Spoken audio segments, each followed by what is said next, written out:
mufune emigo mujje mukikube abatulonda mbegayidde munoonye emigo mujje mutuwutule ate buli kumukuba mutandikire ku mutwe mba mukuba ababaka ba palamenti mukube ku mutwe ng'omu bwayita kuba obusiru bususse. Redson TV kwoli webale kubanga okyagoberera yonna gy'osinzira okubanga gy'otukabira kyokola kya mutawaana nnyo gwe akyatambula naffe olunaku olwaleero bwe tuti bwe tukedde n'ensonga olunaku olwajjo ebyabadde mu palamenti wabirabye sigenda kubeera ng'ate nzizaawo emboozi eyo wabula amawulire genkuleetedde oba updates zenkuleetedde bannayuganda bangi bavuddeyo nga balaga obutali bumativu bwabwe. Jjukira mulimu ababaka abamu abaakubiddwa, mulimu ababaka abamu abasibiddwa, mulimu n'ababaka abamu abasuspendingiddwa. Ababaka bangi bavuddeyo nga bakomplaininga. Mu maaso awo ngenda kuwa ku bigambo by'omu ku babaka amanyiddwa nga Honorable Kabuye Frank Wekasanda. Yavuddeyo n'avumirira era n'annyonnyola embeera nga bwe yabadde. Kati bannayuganda bangi bavuddeyo ng'ate bo bagamba ababaka ba palamenti mwatulimbye. Mukimanyi bulungi nnyo nti abasajja temubasobola basinga numbers. Ekyamazima abasajja bangi naye ddala lwaki at least Zaake kye yakoze newankubadde nga ye gwe baakubye wabula ate ye kale yatuwaddemu ku ssuubi olw'ensonga nti Honorable Zaake bwe babadde tebannaba kubanga bamukuba yalagiddewo nti yakimanyi tetugenda kubawangula wabula tulina naffe okuteekawo embeera egenda okulemesa kubanga jjukira mu ssemateeka palamenti bw'eba etudde oba mu constitution oba mu mateeka agafuga palamenti bw'eba etudde ababaka ba palamenti waliwo ennamba ate nga ntonotono ne baba ba kibiina kya NUP kyokka basobola okutuukiriza kino nti singa baba batudde ne wabaawo etteeka oba ekintu ekireetebwa ne batakkiriziganya nakyo basobola okuyimirira mu maaso ga sipiika ne balemesa ensonga eyo okubeera ng'egenda mu maaso. Bannayuganda bangi bavuddeyo ne bavumirira ababaka abalala. Lwaki mwalekeredde Zaake? Tukitwale nti Zaake yekka yabadde ku sayidi y'abantu abalala mwabadde mulina bye muzannya.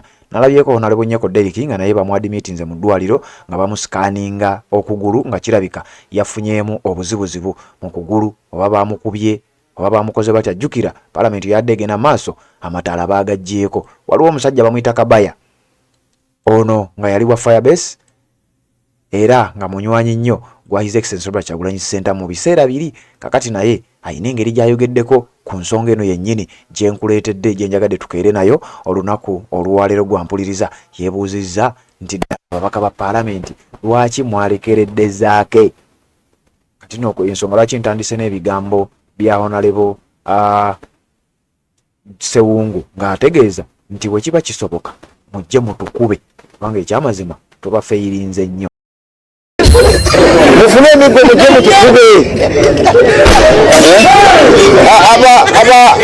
abatulonda mbegayidde munoonye emigo mujje mutuwutule ate buli kumukuba mutandikire ku mutwe mba mukuba ababaka ba palamenti mukube ku mutwe ng'omu bwayita kuba.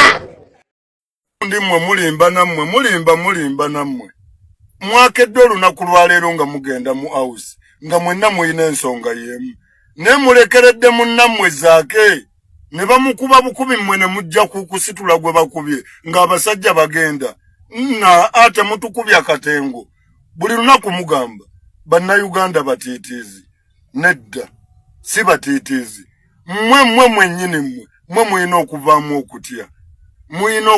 okutya ate mmwe abaagala okujja okwesimbawo mu opposition bw'oba tosobole nsonga eno eri mu palamenti tojja temujjira ddala kubanga wali oyina okubanga ne jimu oyina okubanga wakola jimu tetukyagala banafu.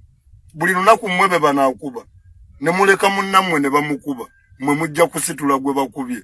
Mutukubya akatengo temutukubya katengo. Wali tewakyali mateeka n'ebiyisibwayo mwenna mubiraba kyafuuka kiyumba kya nkoko babeereeyo. Nedda ggwe mmwe bamuwanga Kivumbi simanya baani ate ggwe muwanga Kivumbi olina ne bye wayogedde eyo mbasiraamu eyo. Ggwe nno oba olabika oli mu kkala ya lyenvu naawe tetukyayagala batiitiizi. Tuyina okubanga mutulagana mu eyo nti bye mutugamba eno nammwe musobola obbikola eyo. Ekikulu si nnamba ekizibu kye mugamba kye mujja okwekwasa. Ekizibu si nnamba ekizibu lo biina okubaamu lo bwe mba temwinalo mwe mulekuli kati kikulu nti temulayi bwe bakuba temwalaba bwe bakuba neruli bakatumba wamala tukoyo okwekwasa nno ekintu kitandikire eyo tewali wanyoka mukka nga tewali muliro n'oyo ayagala kofi ate si gwayagala oyo tayagalangako kofi ye wabula ayagala mufukamidde tayina kyagenda kukola ayagala nga mufukamidde tugenda mu 2026 babaddizaayo mbwe kofi yamuleka nedda tayagala kofi nammwe mukole jimu muve ku byokuddayo nga temunnakola jimu oba katengo nammwe mutubuulire temwalaba luli Bobi Wine nga gyali kyanyooka wali teri mateeka sipiika alina okutema akakumi iribadde ebeetuuse mwenno mukubiza munnammwe temutubuulira onalebo Ssejjirinya bafu bano bafuluma bayimba kamba wabire ewa Ssejjirinya ye yali asobola singa waali Katonda wange Ssejjirinya wona Ssejjirinya okomewo wona muli babiri ne Zaake kati wona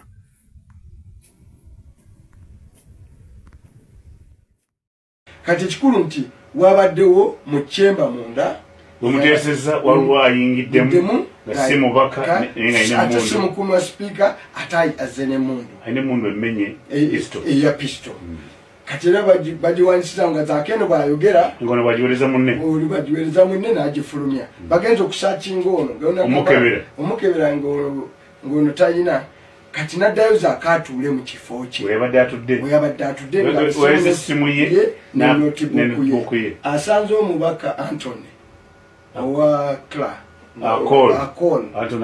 Akolo yakuba ne gundi ekikombe lwanyi yakuba n'odongoto naye yamugambako n'amukuba ekikombe Zaake agamba Akolo wano nze ntuddewo vaawo amusongamu mu bya palamenti ebya bulijjo bitali bya bulijjo amugamba nsobola n'okusitula waganibinirifu naye nga si mu lutalo oli kyakozezza azizza bikonde ebizibu ennyo Assalamu alaikum wa rahmatullahi wa barakatuh. Amanya n'eddoboozi Haji Abdu omusomi w'eddua. Nkola ku nsonga ez'enjawulo emirimu nga gikutataganyeko ebyenfuna byo nga bidobonkanye ne oba oli bweru wa ggwanga emirimu gya kucankalanako jangu kusomere ku ddua okubeda nedda eddua zaabaawo eddua zisomebwa omuntu n'oterezebwa mu mbeera yonna ebadde ekwesibyeko ekusibyeko akanyaaga. Nina ekyoto kye nsobola okukumira wadde oli bweru wa ggwanga nga toli kumpi wano n'ofuna omukisa ogwo nawe n'osomerwako ku ddua nga nkuteddeko n'akabaani Allah ajja kusaasira ajja kwanukula.